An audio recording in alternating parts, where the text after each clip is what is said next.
Welcome back to the Career Therapy Podcast, where we explore the intersection of work and well-being.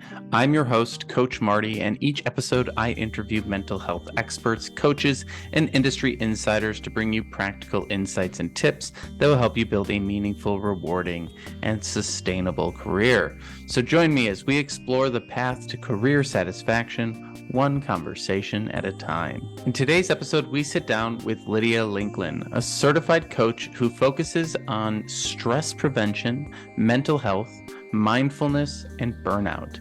Merging a background working with investigation criminal courts with her extensive experience in coaching, she has developed systems for people to listen to themselves, find peace of mind, and foster serenity in their lives. In this episode, we talk about our difficult personal experiences with medicating stress and anxiety. We talk about how to look at the big picture in order to escape the trap of stress jumping, and we provide tips on how to stop fighting who you are in order to move into a state of flow in both your work and life. If you like the Career Therapy Podcast, please leave us a review on Spotify and iTunes, share this episode with a friend, or leave us a comment on YouTube so that we can help more people navigate their way to a better career. That's all for the intro. Now let's dive into this week's conversation with Lydia. Lydia, thanks for being with us today. So excited to talk about serenity with you. As we get things started here, I'd love for you to share a little bit about your background and how you became a coach specializing in stress management and mental health. Well, first of all, thank you so much for having me. I'm super excited, and thank you so much for the opportunity that I can share. What I would love to share is serenity. So to give a little bit of a background information about myself, I have been, in my education, I had psychology. I have extensive experience in asking and interviewing people for good and less good reasons. So I was working for the criminal law and investigating what goes around in people's head. And that triggered me to do a little bit of a deep dive into what makes you do certain things that other people might not do and choose another option. But to take it actually a little step forward, the almost reason why I became a coach is because I have faced a burnout myself. I can talk from, unfortunately, my own experience, and I would love to prevent that for other people. And if they do have a burnout, to help them to overcome it. Having said that, so with my background, with my education, I went into a burnout and I knew exactly what was happening, but I didn't see it. And I moved to a different country within Europe. I got super overwhelmed by having another career, moved to another country, as I said. My previous relationship was far from good. And on top of that, my mother was diagnosed with cancer. So for me, that was too much. I was really overwhelmed. So I reached out for help and I asked if somebody could help me give me some strategies, some tools to overcome this. And I didn't get the right help. And then I thought, okay, but what can I do? I know I have the theory, but now I need to execute it. How do I do that? So I literally started to investigate in myself and ask myself the right questions. And from there on, I found a way with tools and strategies and all kinds of information that I could find in addition to what I already knew. That is how I overcame my burnout. I found the right answers to my questions, what was needed.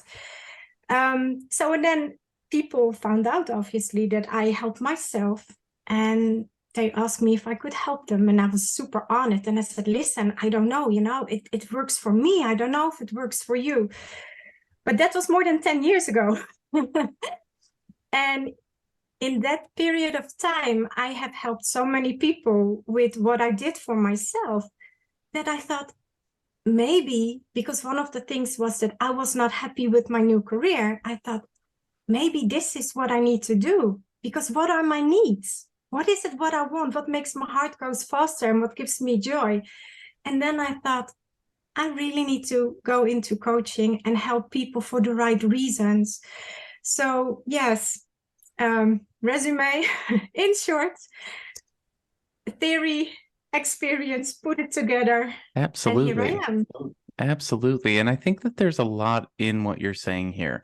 Mhm. The first thing is that coaches are going through it too. We've all been through it, you know. I think everyone's experienced some level of burnout, overwhelm, and everyone's experienced a little bit of serenity here and there as well, somewhere in their lives. And trying to figure out how to navigate the emotional roller coaster of life is a tough thing sometimes. And I think you know, in your case, you mentioned a lot of different things were happening all at the same time, from relationship to work to sicknesses in your family. And you know, it really is one of those situations where in life, very often when it rains, it pours, right? And Mm. so Yeah. I think a lot of times people think, oh, it's my job that I'm unhappy with, or it's my relationship I'm unhappy with, or whatever it might be. But very often it's just life. And we are looking for something to put all the blame on when the blame might be spread across many different things, or might might Mm. just be the realities of being human. You know, I heard this great quote about relationships, and it's like, is this person causing the problem, or are you just experiencing the difficulties of life in the company of another? And that's always something to think about when it comes to our careers and when it comes to trying to find inner peace with ourselves and you know, navigate these systems in these places. So when you did start reaching out to people and you said that you got a lot of theory but it wasn't enough, it wasn't helping you actually overcome things, um, what was the advice that you were given when you were going through these periods of overwhelm, and why didn't it work? So I was told that I had to go into therapy, and I should have used antidepressant, but I knew I was not depressive, because even though it doesn't matter in what kind of dark place you are, if you're instantly know, okay, this is not resonating with me, you should listen to that feeling as well, because there's no one else who knows you better than you, right? So with all due respect for the person who should have helped me, or actually for the people, with medication, I felt numb. It was not helping anything. The only thing what helped me was I felt sitting on the couch and I just felt numb. I couldn't do a single thing. It didn't give me the energy that I was looking for. It didn't give me back my normal me. And the sessions that I had, they were just, doing a deep dive in my childhood. And I'm like, I had a very good childhood. And I know a lot of things might come from the past, but I also know how to get over certain things. And I had a lovely childhood, don't get me wrong. And it just did not resonate with me. And I asked, but what can I do? So I did not have, for example, like, okay, it was not positive psychology. It was not helping me with maybe giving some nice reflections or self-reflecting questions. It just unfortunately didn't bring anything. And I think it's such a shame, because I spent quite some time and I was not going forward. The needle didn't move forward. I was like here, like, oh, feeling even more frustrated and more stressed because it didn't help. So yeah, that was really a setback. And then I thought, this can't be it. So I need to do something myself. So I hope that answers your question. As we dig into these things, um, Yeah. you know, only share what you're comfortable sharing. But I think a lot of people, you know, in the way that mental health is set up right now, a lot of times we get pushed towards medication very quickly Mm-hmm. during Yeah. times of our lives when the stress is actually, or the stress, depression, or whatever it might be, is actually very adaptive to our situation, right? And I think this is one of the things that, you know, we don't want to demonize medication, because obviously there's situations in which it's necessary. and very helpful for people. And honestly, I don't know enough about it to really say no one should ever take it or everyone should. But it is always good to be pairing it with other things or finding alternative solutions or trying things out, let's say, prior to jumping straight into medication. And I know for myself, there was a period in my life where I was feeling an intense amount of stress. I was working in advertising. I was probably drinking too much. I was running a lot of networking events. I was running a second job, a second business outside of work that I would do on the nights and weekends. I was maybe sleeping like 4 or 5 hours a night. And I was feeling incredibly burnt out and overwhelmed by the whole situation. And my solution at the time, because I didn't know any better, was to just go see a psychotherapist who put me on Vyvanse. And Vyvanse is an ADHD kind of medication. And you pair that with the hectic lifestyle I had and the unhealthy eating habits and all the different things. Boy, I was grinding my teeth to nothing throughout the night. And I was probably on that for about a year. Before realizing, like, maybe this isn't actually helping me. Maybe this is just me doing drugs to get through the day. And I'm curious, in your experience, what were the different things that, I mean, if you're comfortable sharing, what were the medications that you were recommended to utilize? You said they made you feel numb. What was that experience like? So first I had to start with a whole one. And the moment I took it, I felt like I was drugged, literally drugged.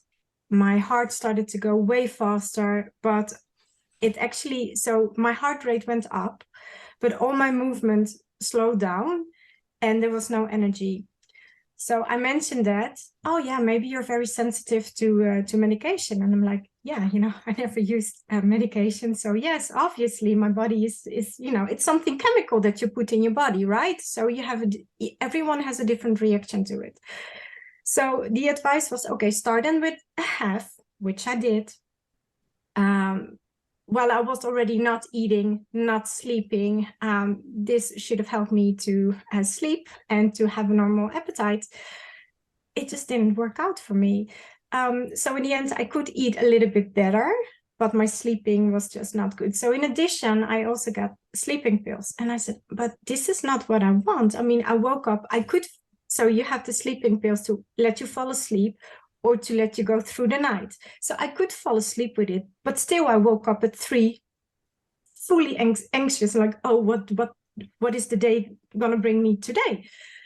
And literally I spoke like that, and I did not feel comfortable. And I had 2 different ones to calm down.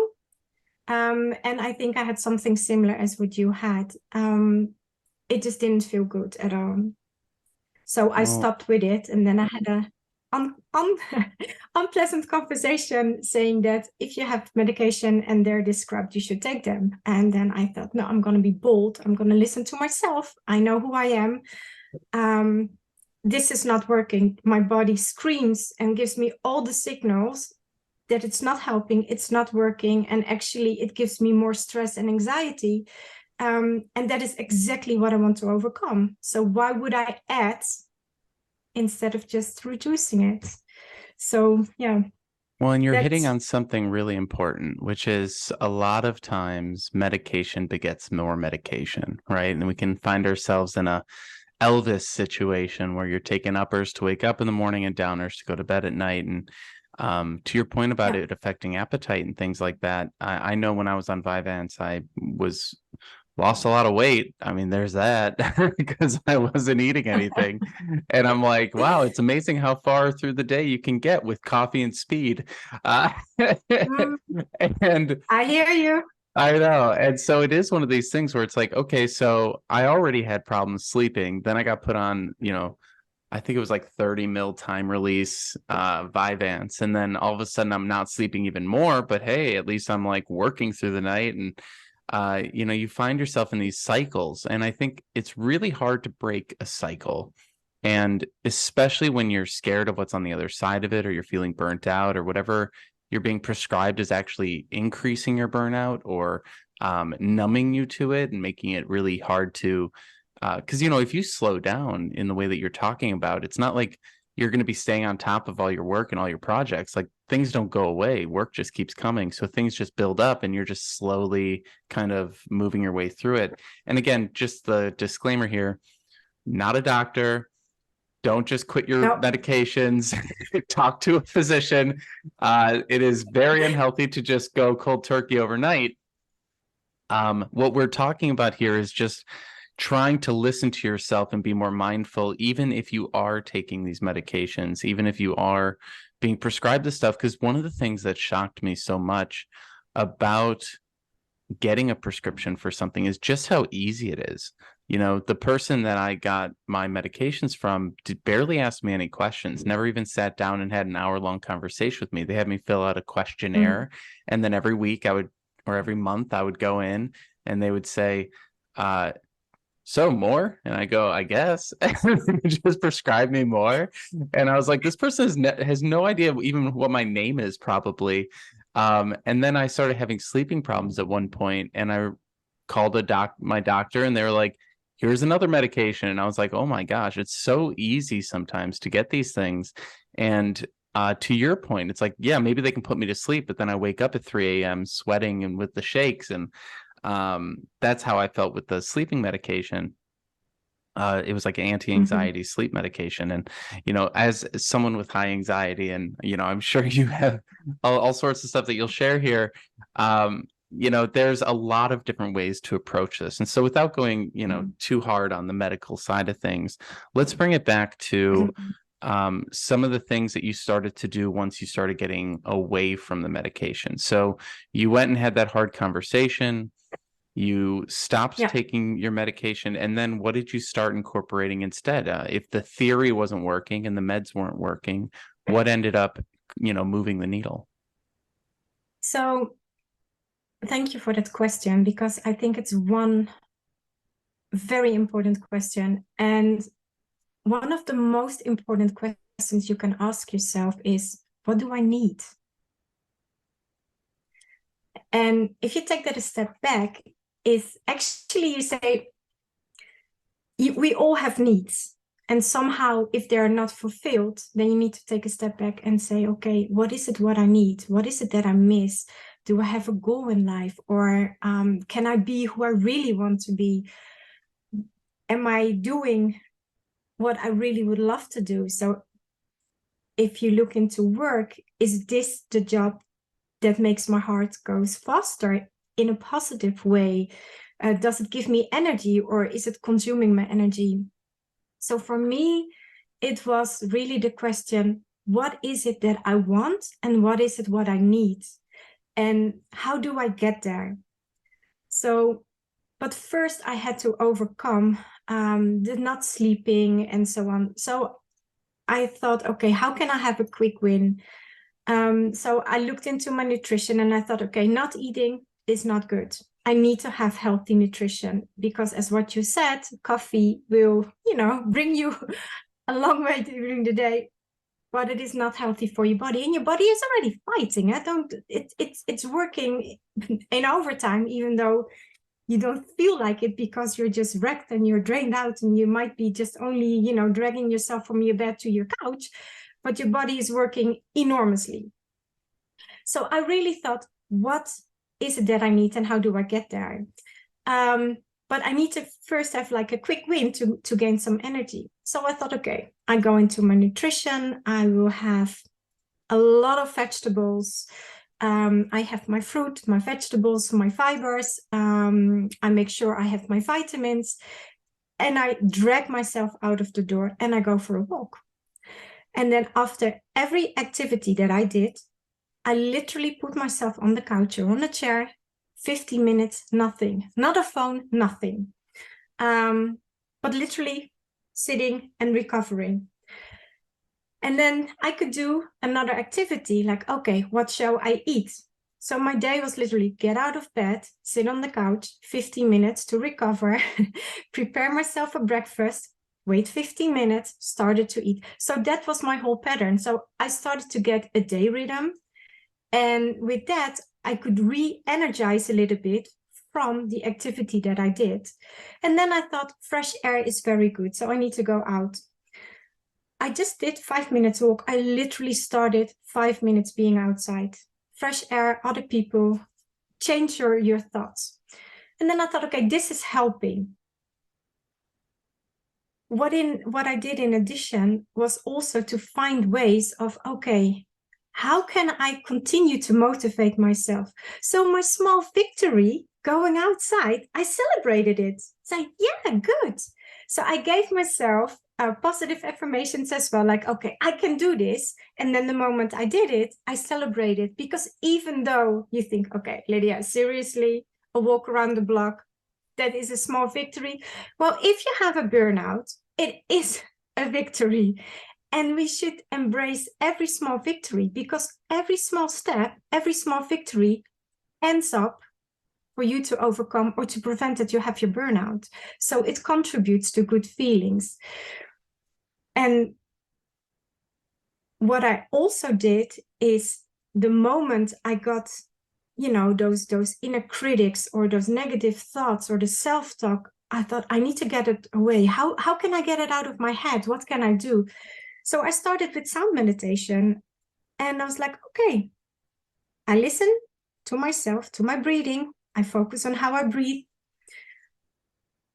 And I'm going to start listening to my surroundings. So it was inside home. I heard the fridge. So I focused my concentration on the fridge. I heard people outside. My focus went into there. So, and then all the negative thoughts that I had were shifting. And then maybe it sounds really strange, but I was visualizing a cloud, put my thoughts in the cloud, and just, it just passed by, just like the weather. One day there will always be sun. So I was searching every day for that nice silver lining to help me to find my victory, which gives the motivation, which helps you. And that was such a big help for me that after 1.5 weeks, I could do so much more already.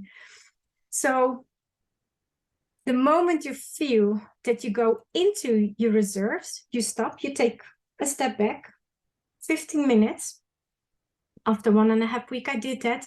And you just continue to celebrate your small things, but also you need to be, realistic. You cannot go from burnout to tomorrow it's gone. I mean, that is not possible. It also did not arrive from yesterday to now.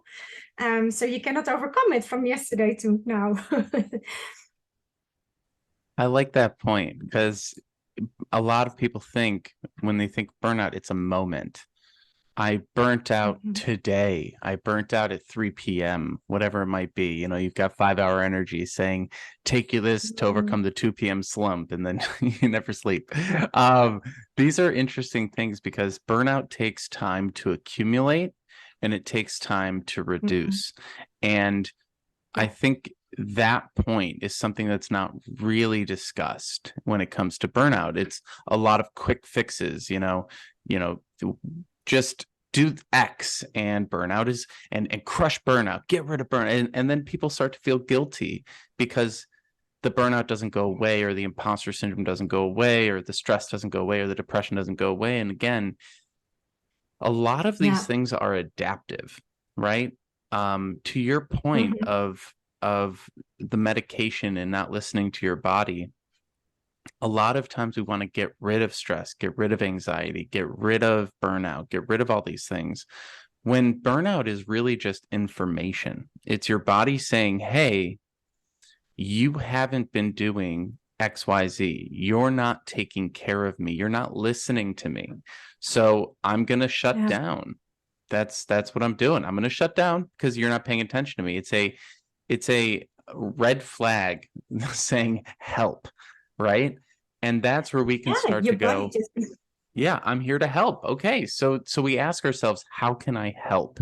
And instead of, because a lot of people will look at burnout and say, what the F is wrong with me? How come I can't do these things? That's just adding to the burnout cycle. When in reality, what we need to do is go, okay, my body's screaming for help.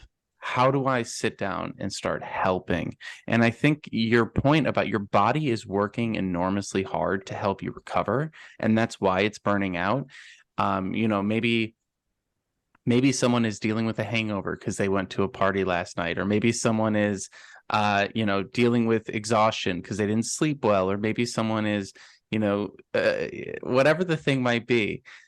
Your body is not punishing you. It is trying to help you. And this is the process it has to go through to help you. And so I think it's important to focus on that point that you made, which is your body is working enormously hard.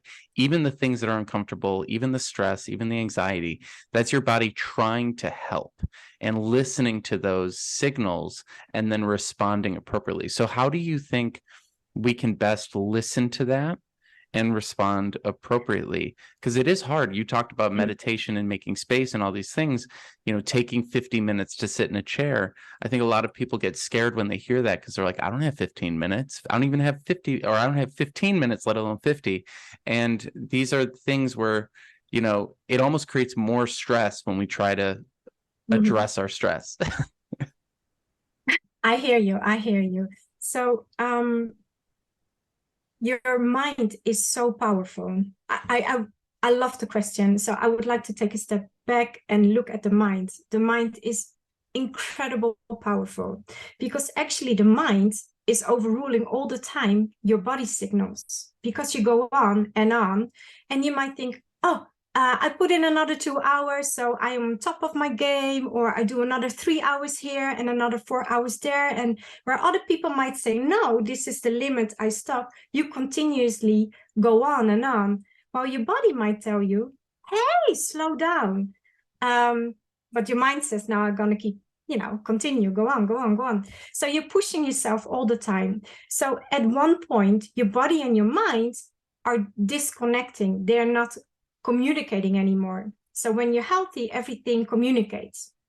But the moment your mind says, I'm going to go on, even though my body tells me I'm tired, for one time, it's fine. You can have that hangover, not a problem. You can miss a couple of hours sleep once, but not for a longer period of time, because as what you said, it's an accumulation. So you have, and we're not talking about days. We're not talking about weeks. We're talking about months. So the most important to understand is, what is your stress trigger? What makes you feel stressed? What gives you stress? What are the causes that makes you stressed? And what is it that you are overruling your body signals?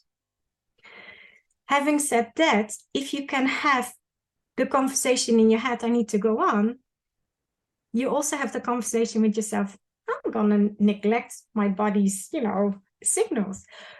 But then the body is extremely powerful and says, okay, your mind is now burned out, or you might want to go on because of willpower or motivation or XYZ reason, but I can't anymore. So actually, out of self-protection, your body says it's a shutdown, it's a burnout, literally. So you have people then who might not able to walk because, or their lower back is killing them, or they have a shoulder or an arm that's not working anymore, or all the time pain in the leg, or whatever kind of pain or inconvenience you feel. So if you understand where it comes from, you can understand how you can address it. And if you then say, okay, I am weak, I cannot do this, I don't like myself, and because then you start to get in this self-negative talk. And I always say, what you give attention grows. So if you give all the time the negative attention, it grows. So you will not believe anymore that you're actually a good person, or that you can do something, because you talk all the time, oh, but why do I have a burnout? Or why am I so stressed or tired? Or why can't I do this? Or I don't have the time in the day to do that, or XYZ. So your inner obstacles are also contributing to your stress levels. So it's actually a vicious circle. And that is such a shame, because if you can overcome it, it gives such a powerful tool to yourself, because you know who you are, you know what you can and what you want, and you can get so much fulfillment. And it's not only you, but it's also your family, your friends, your coworkers, because it's not only you who gets better, but also the people around you. Because suddenly, instead of being tired or need to cancel on social events, or if you're at work and you have 3 projects, suddenly you can do so much more efficient, and you can have fun and enjoy it as long as you know how to manage your stress. Today's episode of the podcast is brought to you by Career Therapy's Unstuck coaching program, which was built to give you the personalized support you need to advance in your career without fear and turn work-related anxiety into professional accomplishments. When you enroll in the Unstuck coaching program's monthly membership, you get immediate access to all of the coaching resources you need to crush it in your job search. This includes 2 one-on-one calls with Coach Marty every month, weekly job search support group sessions with the Unstuck community, access to the Unstuck curriculum, which guides you through every aspect of your job search from strategy through negotiations, and an invite to the Career Therapy Slack channel where you can chat with Coach Marty whenever job search questions come up. Want to see if the Unstuck coaching program is right for you? Head over to careertherapy.com and schedule a free consultation with me in order to find out. And I really enjoy what we're talking about here, especially when it comes to celebrating the wins and losses, because what you're talking about here, again, it's bringing in that mindfulness, celebrating small victories, finding a rhythm in your day, finding what works for you rather than judging yourself against what everyone else is telling you to do, right? We could tell you, here's the 10 ways to find serenity, and 9 of them won't resonate with you, right? And so we have to figure out what works best with not only who we are, but who we are right now versus who we might be in 10 years. And who we might be in 10 years might be better than who we are today. It might be the same. It might be worse. We don't know. And I think that that's one of the hard things is everything in the self-help world says that we should be on this steady upward incline and that life should continually get better every single year. But we all know that at some point, age catches up to us and we do start to deteriorate and we will die. And I think a lot of these things we don't want to think about, right? And sorry to bring this podcast into that world, but it is one of those things where, if you look back at the things that stressed you out 5 years ago, you see how ridiculous some of them were, right? And then that can help us look at the current moment and go, am I really going to care about this thing that is stressing me out right now in 5, 10, 15 years? Am I going to care about it when I'm 80, 90, 100? Is this going to bother me on my deathbed, right? And I think it's really helpful for us to, as we're going through these experiences, give ourselves some more humanity going through this, right? Because you talk about these small victories. And I think one of the toughest parts about developing a self-care practice that leads to more serenity, that reduces your stress, is that day to day, we are hurting ourselves with the way we talk in our heads, with the way that we think about the things that we're doing, right? So yesterday, you might have eaten really well, but then you wake up. So on Monday, you ate really well. On Tuesday, you go, but I could have done better. So we take that win and we put it into a loss category within 24 hours of having accomplished it. And we go, now today I'm going to eat even better than yesterday. And then we're demonizing yesterday in order to motivate ourselves to get today on track. So then we do today's eating well, right? And then we go, great, I did that. And then on Wednesday, we go, well, Monday and Tuesday, those were good starts, but I could really hone it in now. And then eventually we crash because you can't just constantly move up and up and up and up. Eventually, if you're not acclimated to it, right? Because like you said, this takes months. This is not an overnight thing. It's like trying to go run a marathon after not having run for 5 years, right? You can't do it. You're going to get a stress fracture. And I think we get these mental stress fractures, right? We get these emotional stress fractures by trying to do too much too quick, by not giving ourselves credit, and then demonizing the things that we are doing, that because they're not, oh, well, I went to yoga yesterday, but I'm not as good as this person on YouTube. So suddenly everything you've ever done is in the negative camp. So how do you juggle as you're trying to celebrate these small wins? Maybe what are some examples of how you celebrate them? And then how do you keep yourself from taking a win and turning it into a loss by accident, or as a way to motivate? What are the other ways to motivate ourselves so that we don't use this negative self-talk as our only form of motivation? So first of all, thank you so much to say that we're only human and that we're not a robot, and that we can have emotions and feelings, and that we might do a step back even though we have the best intentions. So coming back to your food, if you say on Monday, oh, I ate very well, so on Tuesday I can let it go a little bit, instead of restricting yourself in that way, you can also, take it from the positive side. I love to, I'm going to rephrase it.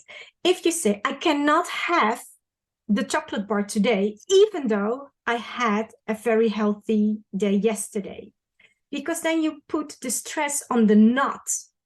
And if you cannot have something, what is it that you're craving for? Exactly the thing that you cannot have. So the moment you tell yourself, okay, I would love to have today, again, a healthy day, a good day like I had yesterday. So your win from yesterday, that you accomplished that win, that healthy day, you take it into the next day because you're still celebrating it.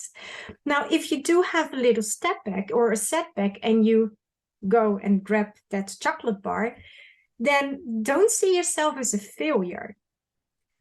Because I have a lot of people, and now we're using the food, but I have a lot of my coaching people that say, oh yeah, no, yeah, I did really wrong and I failed. And I said, no, but it's not a failed attempt. And failure for me is a first attempt in learning.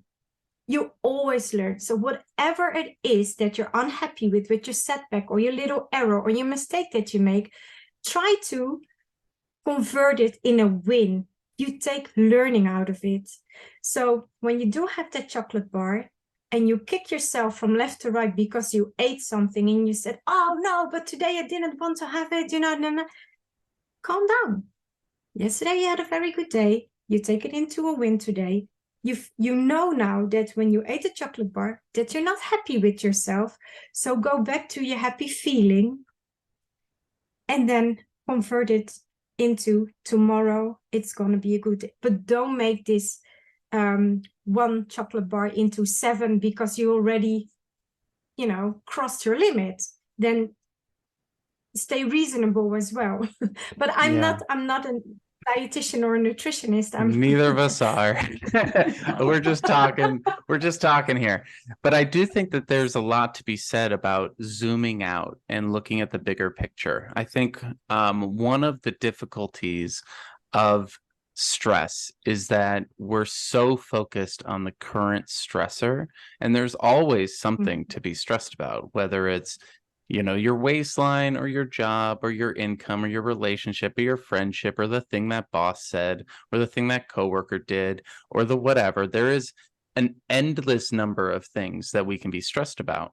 And if we are just jumping from one stress to the next, to the next, to the next, and then allowing that stress to build, instead of zooming out and being like, well, wait a second, I might be stressed day to day. I might have appropriate stress responses to certain things. I might have overly complicated stress responses to other things that I could work on. But generally speaking, life is not as bad as I think it is if I zoom out a little bit. And that ability to look at the macro can help maybe break things up, because, okay, I had a chocolate bar today, or in my case, I had a donut on my way to class on Wednesday. And I was like, Well, I wanted to have that donut and I'm walking to class. Like that's my self-care kind of healthy thing that I do. It's a, 2.5, 3 mile walk. And I'm like, am I going to sit here and beat myself up? Do I expect myself to be perfect? Do I expect myself to never crave a donut again? Do I expect myself to not crave walking ever again? Like it's both ends, right? Like on the one hand, we're like, oh my gosh, I didn't work out today. I must never. I'll never have an urge to work out again. Well, that's not true. It's going to come back around. And then it's like, oh, I wish that this craving just went away and I never had it. Well, that's not realistic either. That's not how the world works. And the same with our jobs, or the same with anything. We have one day at work where we crush it and we get so much done, and then the next day we don't get as much done and we go, well, I'm a failure. Well, wait a second. If you look at the macro of what you got done in the week, you got a lot of stuff done. Maybe you just threw out your to-do list so you forgot all the things that you did, right? And there's so many things that we do that we don't give ourselves credit for. And I think a big piece of this, again, brings it back to that mindfulness of how do I actually remember or bring to mind the good things that I'm doing so that I'm not only focused on what I'm not doing. Because the truth of the matter is that what's the average amount of time a worker spends being productive at their job? It's like 3 to 4 hours a day. But people go, I didn't job search for a full 8 to 10 hours today. I must be failing. And it's like, wait a second. A real job that you're getting paid for, you're not even going to be productive 8 hours a day. So to think that you'd be productive for 8+ hours on your own at home with Netflix and ice cream in your freezer, like as your own boss who doesn't want to hold you accountable to the job search, like of course that's not going to come together. And maybe we need to reach out for help. Maybe a coach is a thing. Like for me, it's like, I can be consistent with digital yoga practice on Apple Plus for maybe a month, but then I need to go to some classes. Otherwise, I'm gonna stop doing this, right? I need to have some sort of incentive, some sort of help from the outside to push to give me that push and that structure. And I went to a hot yoga class last night for the first time in like a year, and man, it kicked my butt. And I was like, boy, I've really been, I've been doing good stuff. I don't want to take away what I have been doing, but boy, there's like having a good kick in the ass every once in a while is so nice. And so as we do start to build these structures and start to bring in these habits and give ourselves credit for what we're doing and, really take a look at the full picture, let's dig into that serenity piece. How do you define serenity? And what does that actually look like in people's lives once they start incorporating more serenity practices? How will that actually show up? How do you know that you're in a moment of serenity so you don't miss it? I guess because a lot of this is just not being mindful. Yeah. Thank you for asking that. So serenity is actually a calm and clear state of mind. And becoming aware of what you're thinking is important. So for me, really important is to have, to declutter your mind, to gain mental clarity, to become aware of your thinking and your self-talk as well. And what brings you, when you have serenity, it actually gives you focus. So when somebody asks you to do something and you might not overthink it, or you want to understand it correctly, or XYZ reason, you can be more focused on what the person is asking you. You can also be more focused on what you want. So you don't say yes if you want to say no. You can protect your own limits. And it doesn't mean that you need to say no all the time, but you can be aware of what your needs are and how to continuously to protect yourself and to truly stay who you are. So you are not pushed into a corner to do something, because how many times do you do something that you actually think of, why did I say yes again? So if you have that clear state of mind, you can be protective of yourself in a positive way, which also means that you have more energy on the points where you want to have more energy, so you can focus on other things that you would like to do. So when you feel serene, you also radiate it. Then you attract, at the same time, you attract the right people, because you can set a limit, you can come up for yourself, you can be assertive, not aggressive, but being assertive. So you continuously attract the right people, and the people who are kind of toxic to you, they slowly filter out. And that is a natural process, but it is mainly when you feel good in your body. Because if you feel good, if you feel serene, if you have that calmness, even when you're full of energy, you feel the difference. You have more people smiling suddenly to you, you know, when you're walking on the street. Hello, hello. And it gives such a nice feeling. Or when you're in the gym, or your colleague or your friends, they say, oh, wow, you're looking good today. Oh, your smile is so nice today. What does it, how is that possible? But it's just because you feel good. If you know yourself, you know, you can be proud of yourself. There's no reason, for me, I don't see any reason why you have to give yourself such a hard time. The negative self-talk, and I should have done this, I should have, would have, could have, and why didn't I? It takes so much energy, while you can just be, you know, relax, and you can take on so much more. Because if you are in a serene state of mind, you actually can move mountains without burning yourself. And that is, it's actually addictive, if I can say so. So I love it. That's wonderful. And I think it is one of those interesting things, right? Because a lot of times people say, well, I just don't feel confident. I feel imposter syndrome and all those different things. And they're like, how do I build my confidence? And they think confidence is knowing all the answers, being ready for any situation, being hyper vigilant all the time.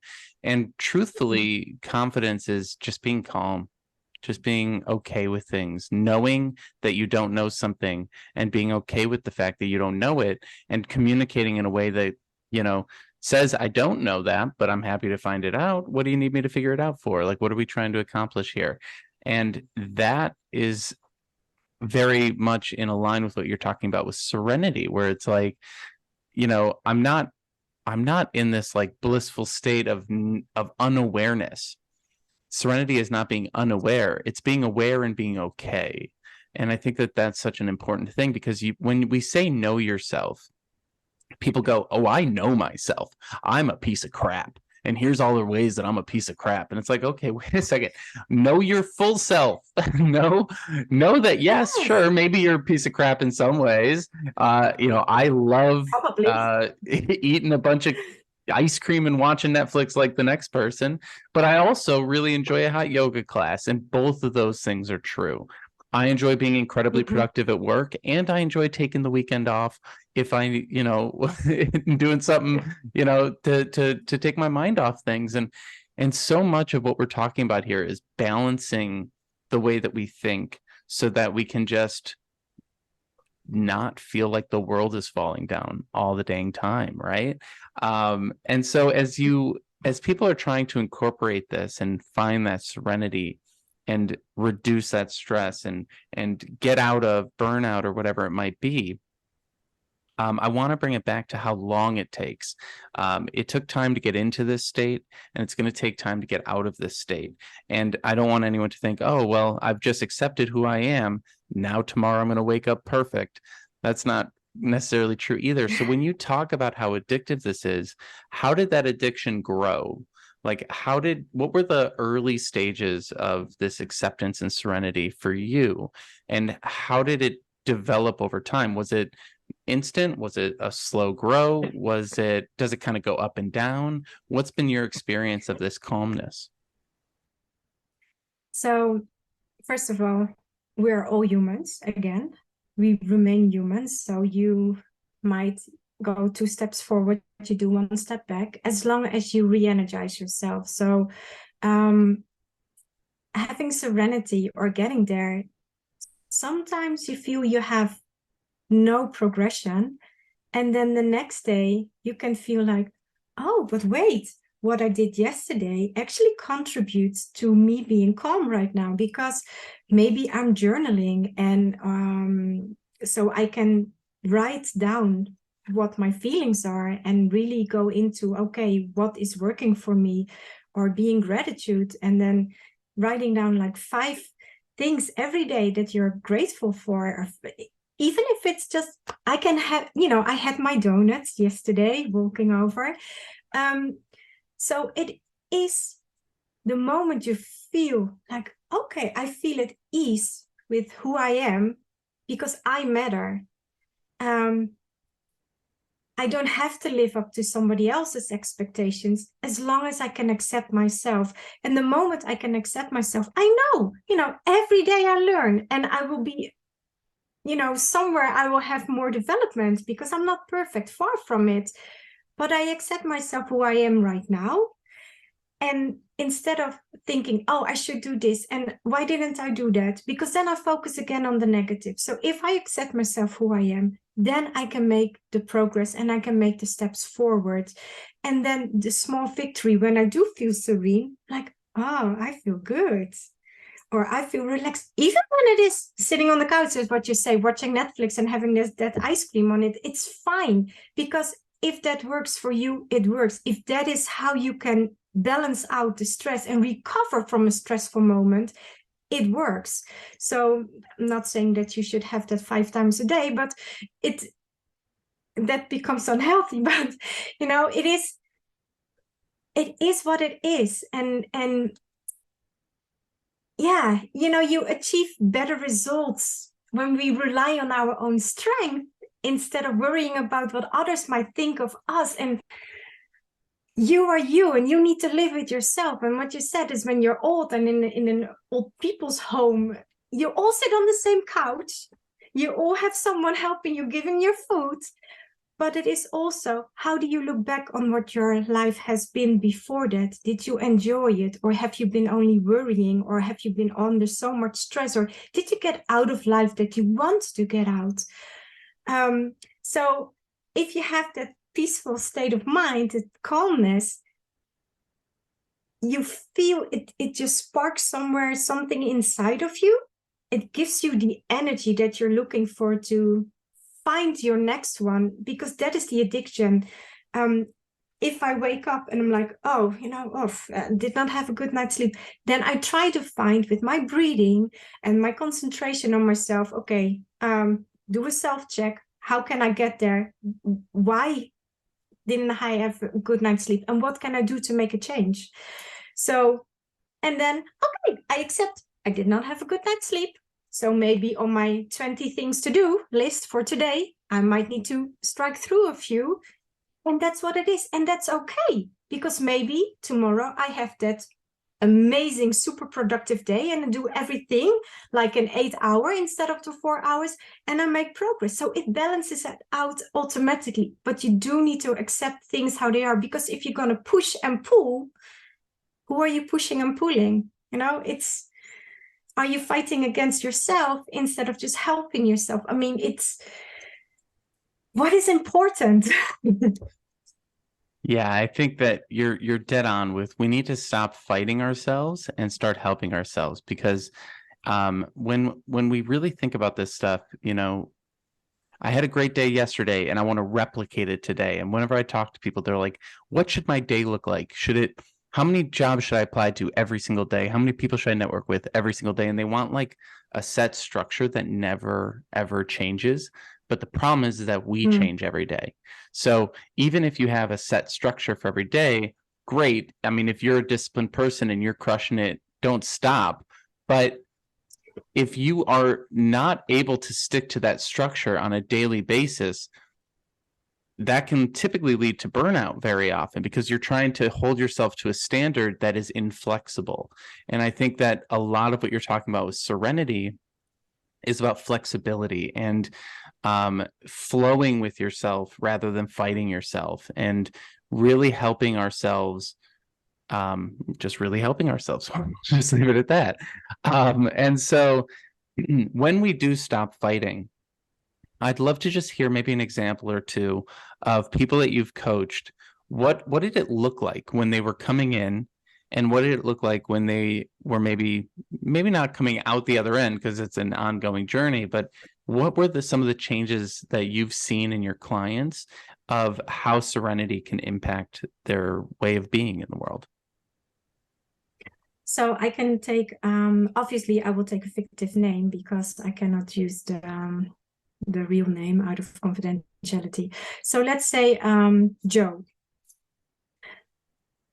He had he's a marketing manager, and started as a junior, and 1 year later got promoted, became a senior. 3 years later, he became, from a senior marketing manager, he became the head of the marketing department. And within 3 years' time, he did that job for 3 years, and he got burnout. He came to me.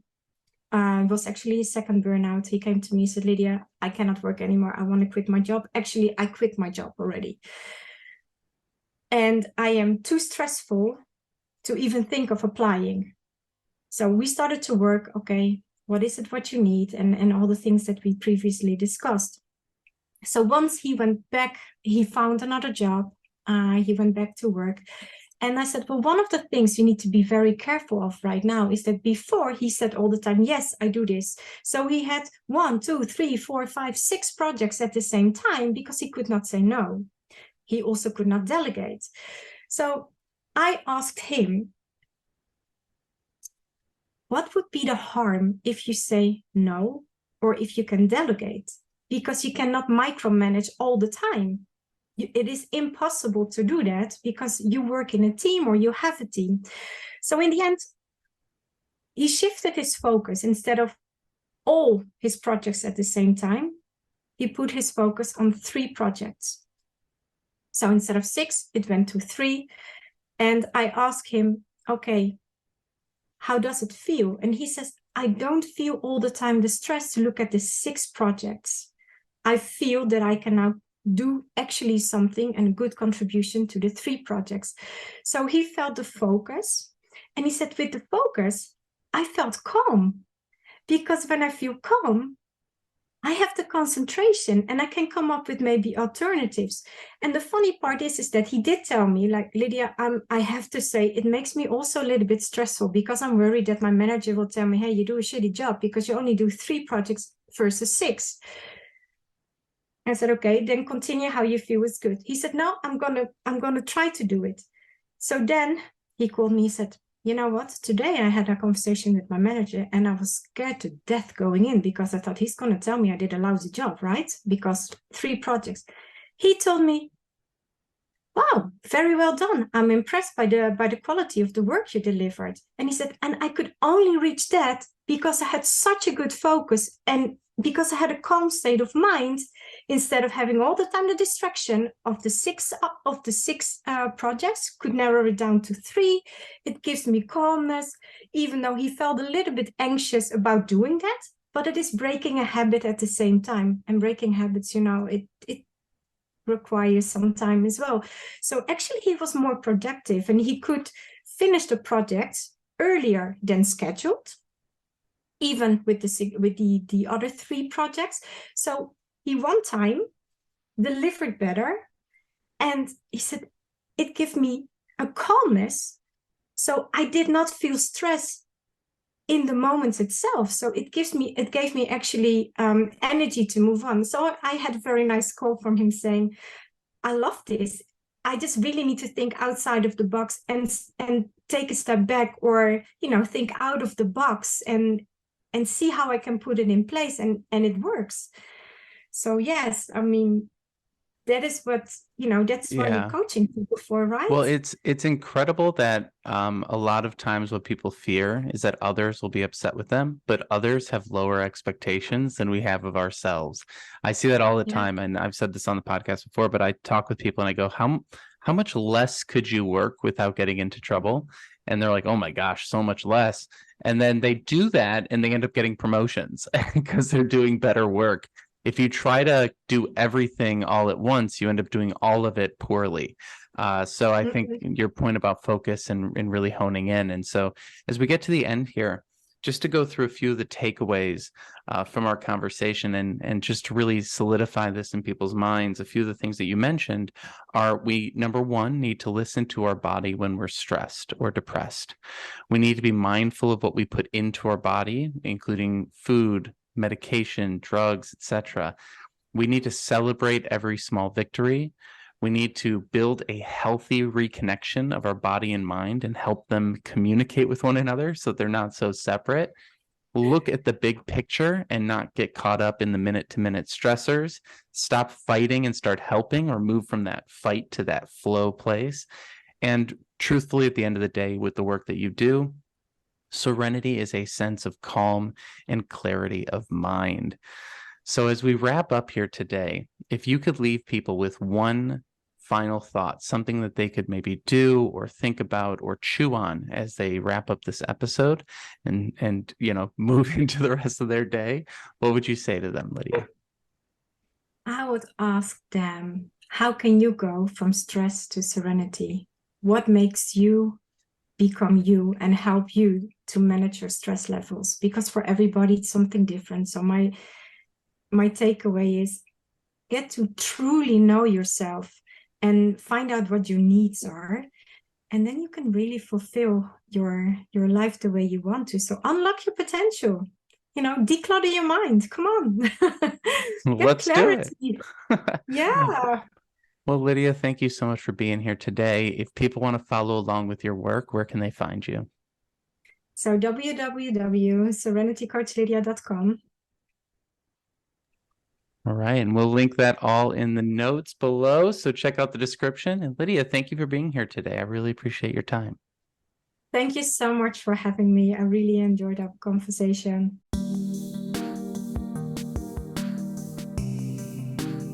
Thanks for joining us for today's episode. If you found this conversation to be helpful, please like and subscribe wherever you are listening. We also appreciate it if you take the time to leave us a review on iTunes. It really does help us spread the word and get these ideas out to more job seekers looking to build their careers and improve their lives just like you. If you'd like to learn more about career therapy and see our different coaching options, you can head over to careertherapy.com to learn more. Thank you again for stopping by. We wish you all the best in the future of your career. Have a good one.